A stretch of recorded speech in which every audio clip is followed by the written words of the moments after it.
Harry Potter and the Philosopher's Stone. I refuse to call it the Sorcerer's Stone. I think that's such a stupid title, the Sorcerer's Stone. Philosopher's Stone sounds much more mysterious. I don't know what the book was called. I don't give a shit what the book was called. I didn't read any of the books. I just consume movies. Okay? So, Harry Potter and the Philosopher's Stone. Guys, do I need to say what this movie is about? I think everyone has seen this movie. Follows Harry Potter, the boy who lived! Harry Potter is the boy who lived. He had a traumatic past where his parents were killed at the hands of one Lord Voldemort, or, whoops, I slipped, he who should not be named. Alright, and yeah, Voldemort, and he goes to Hogwarts and becomes a wizard, and yeah, you know the fucking story of Harry Potter. Guys, everyone loves the first Harry Potter movie, okay? And people who don't like the first Harry Potter movie are lying. However, it is my job to tell you why the first Harry Potter movie works. And I've narrowed it down, okay? Reason number one is J.K. Rowling's mythology. And where I find this movie more interesting than Lord of the Rings, a lot of people love Lord of the Rings, I'm not one of them. I feel like Lord of the Rings is a bit too heavy on the world building for me. But where this movie works, whereas Lord of the Rings doesn't work for me, I know I'm like fucking making everyone like angry in the comments, but whatever. I'm not that big in the Lord of the Rings movies. And why I like the Harry Potter movies more is because they take the mythology of wizards and magic and stuff like that, and stuff like a flying broom and a hat and stuff like that, and they adopt it to a high school environment. And what I like about those early Harry Potter movies is that it feels like high school. You're following the same beats as you did in high school. In Harry Potter 1 and 2, it's like when you first arrive to high school and everything feels big and grand and stuff like that. And in Harry Potter 3 and 4, it's about going through puberty and that awkward phase and girls making you feel weird and hormones and shit like that. That's what I like about the first few Harry Potter movies. It's the meshing of the mythologies. You're taking the fantasy and you're applying it to something that's extremely relatable to humans. And I feel like that's what makes this movie work, whereas a movie like Lord of the Rings, where they do world building and stuff like that, it doesn't hook me as much as those early Harry Potter movies. That's just me. A lot of people love Lord of the Rings, and I do like Lord of the Rings, okay? They're competently made movies, okay? But as far as the world building, I find the Sorting Hat such like a clever idea. I find the three-headed dog so awesome. The troll was cool. I like the fact that they're playing Quidditch and it's like a football game, but it's on broomsticks and shit like that. Quick little tangent on Quidditch, by the way. A problem I had in this, it's a nitpick, okay, it's a nitpick. It doesn't affect my overall enjoyment of the movie. But there's a troll in the bathroom in a certain part of this movie. I'm sure you guys are familiar with it. And the troll is destroying everything in the bathroom, and every teacher in Hogwarts is fucking freaking out. They're like, guys, go to your rooms, lock the doors, hide under the bed, shit like that. And then in the next scene, they're playing Quidditch, okay? I think Quidditch is much more dangerous than a troll, okay? The troll was stupid, okay? He knocked himself out cold. Quidditch is a game where you're flying a broomstick and hitting people. There's a ball that will like target you and fucking try to break your fucking skull, okay? If you fall off your broomstick, you're falling from like 15 stories high, okay? And you're landing straight on your skull, you're fucking dead. Why is this school so concerned with a troll in the bathroom and not concerned with Quidditch, okay? One of the fucking players in this game, one of the Quidditch players, got fucking Zdeno Chara'd, okay? For those of you who don't know, there's this player on the Montreal Canadiens called Max Pacioretty. He got traded to Vegas now. Or he might be on another team. I don't really follow hockey anymore. But Zdeno Chara crushed Max Pacioretty to pieces in a similar fashion as fucking the players in this Quidditch game did. I'll put the two clips back to back.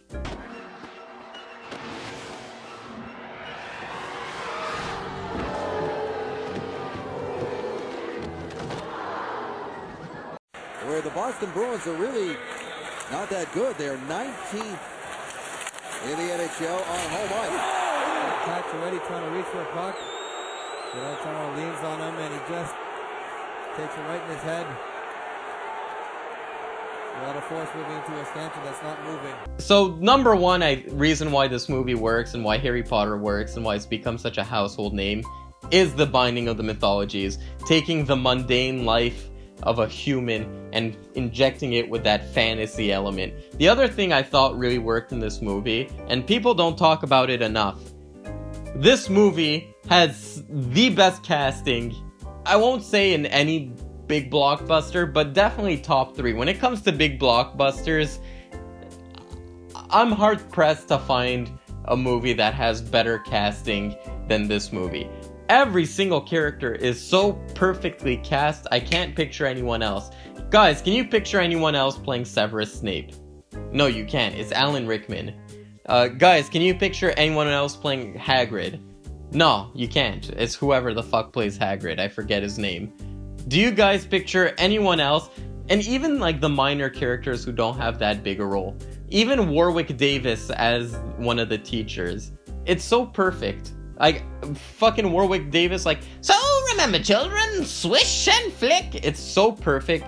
Maggie Smith as Professor McGonagall. Even, like, speaking of minor characters, even John Cleese shows up in this movie as nearly headless Nick. And for those of you who don't know, John Cleese is one of the members of the Monty Python comedy troupe. Again, every casting, no matter how minor the role, the casting is so fucking perfect in this movie. You can't picture anyone else doing it. Like, you watch the Marvel movies, and Robert Downey Jr. aside, I can picture anyone else playing Mark Ruffalo's Hulk. I can picture many people playing Black Widow. I feel like this movie is basically what Marvel did with Robert Downey Jr. and making that role super iconic, but spread over every single character in this movie. And I fucking love Dumbledore in this movie. I think this is the best Dumbledore. Again, I haven't seen the other movies in quite a while, but in my opinion, I feel like this is the best Dumbledore, because he's commanding when he needs to be commanding. He'll do silence! Everyone will please! And stuff like that. But then you have these heart-touching moments where Dumbledore talks to Harry Potter, that scene where Harry Potter is looking in the mirror and sees his parents, or the ending in the hospital, in the infirmary room, sorry. I think this is our best Dumbledore, but... And I haven't seen Jude Law. I don't know who Jude Law is. I didn't see his Dumbledore. Quick note on the whole Harry Potter-thon thing. I'm not gonna review the Fantastic Beasts movies because I kind of feel like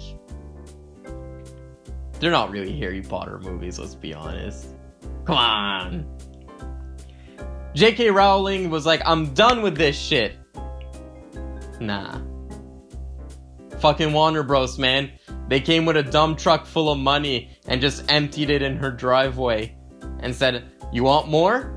You're not done with Harry Potter. And she's like, oh yes, I've been thinking of a prequel that took place in New York.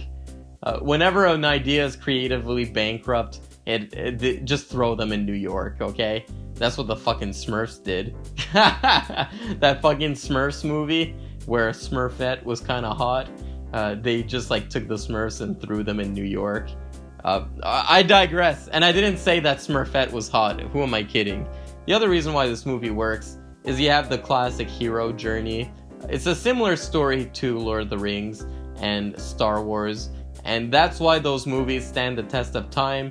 It's your classic hero's journey. You have a guy who lives in a small town or a smaller environment. Luke Skywalker started off on Tatooine, Frodo was in the Shire, and Harry Potter lives with the Dursleys. Going back to the perfect casting of this movie, the guy who plays the uncle in this movie, I fucking love him for some reason. He's so goofy in this movie. There's like that scene where he's like burning the envelopes and he's like fucking loving every moment of it.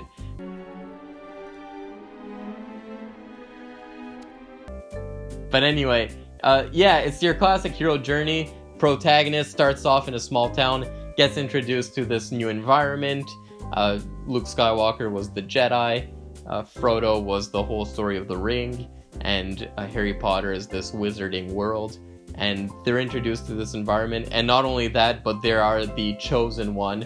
They are fulfilling a prophecy, and it's a story that really connects with people because it's about someone who, against all odds, shows that they have the good qualities in the face of evil, and that mixed with the environment of J.K. Rowling's mythology, mixed with the perfect casting, it really makes for a very interesting and very well thought out blockbuster film. One person who doesn't get enough credit for this movie, I find, is Chris Columbus. Chris Columbus has kind of become a meme because he directed a few Adam Sandler movies. But before that, Chris Columbus made Home Alone, and it's weird. I watched both Home Alone and this first Harry Potter movie when I was a kid, around the same age, I would say. And both movies managed to really spark my creativity. When I watched Home Alone for the first time, I remember I went in my basement and I tried making all these crazy contraptions like Macaulay Culkin did in Home Alone. And same thing with this movie. This movie struck my imagination so much. And I feel like Chris Columbus really does have the heart of a child with the brain of an adult. He knows how to make good creative decisions while keeping that childlike wonder in his films. And I feel like he doesn't get enough credit for that. That's something that's both true in this movie and in the following Harry Potter movie.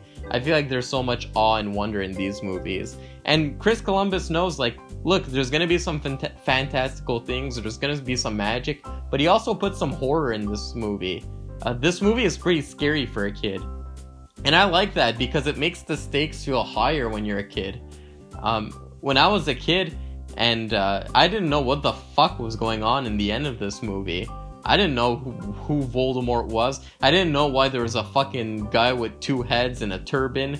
I didn't understand any of that shit. But I saw the fucking face of the guy who's like, "Get the stain!" Like, that shit terrified me. And when it terrifies you, it makes you root for your protagonist even more. And it makes you like, fuck yeah, when the protagonist wins. I feel like people don't scare their kids enough nowadays. The kids' movies nowadays... I tried watching Goosebumps. They made a Goosebumps movie with Jack Black. And I really wanted that to scare the socks out of kids, but it didn't. It wasn't a scary movie. This movie is truly terrifying. And one of the reasons why this movie is truly terrifying is because this movie really blends practical effects with CG effects, I would say, near seamlessly. Usually in these movies, if you were to make this movie in 2021, all the owls will be CG because no one wants to fucking wrangle a ton of owls, pick up after their shit and stuff like that. It's a pain in the ass to have on set, and I'm sure they like enjoy pecking at eyeballs and crazy shit like that. But they went through the effort of using real animals in this movie. Lot of even the CG in this movie, this was early 2000s, so CG was still pretty limited, but Chris Columbus knew that and knew how to shot the CG in a way that's pretty believable. There are some scenes that didn't age well. There's a scene where Neville Longbottom is on his broomstick and getting like clobbered everywhere, and it kind of looks like the second Matrix movie where the body is clearly CG. But then there's other scenes where CG works, like the 3-headed dog is a very convincing effect. And again, mixing the practical with the CG, when the dog spits on Ron, it's real spit. It's not like some CG blob that looks fake. Even the troll in this movie still looks good by 2021 standards. And I think they might have used practical effects. I'm not sure. The close-ups looked pretty real. By the way, when I was a kid, I had a Lego set of the girls' bathroom in this movie. It came with like the troll, and they're in the girls' bathroom. And it came with Hermione and Ron and Harry Potter and the troll. That just goes to show how much of a creep I am. Even from an early age, I had a Lego set of the girls' bathroom. Whatever. Yeah, this movie is, again, just a perfect storm of everything.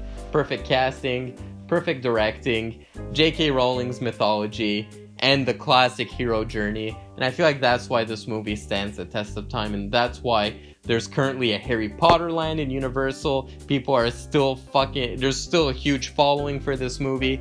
That's no surprise. Like, this movie does a lot well, okay?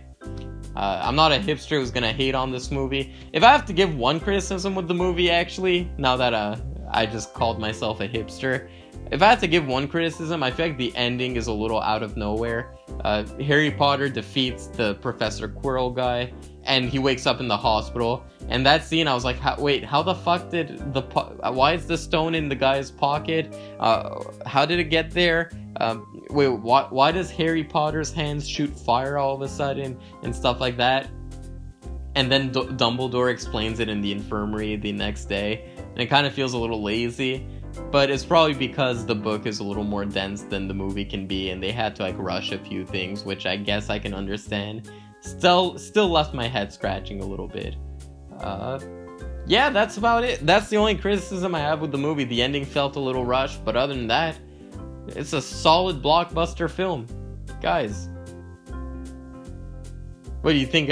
Just because I have the hipster get up today, you guys thought I was gonna hate on this movie? Turns out no.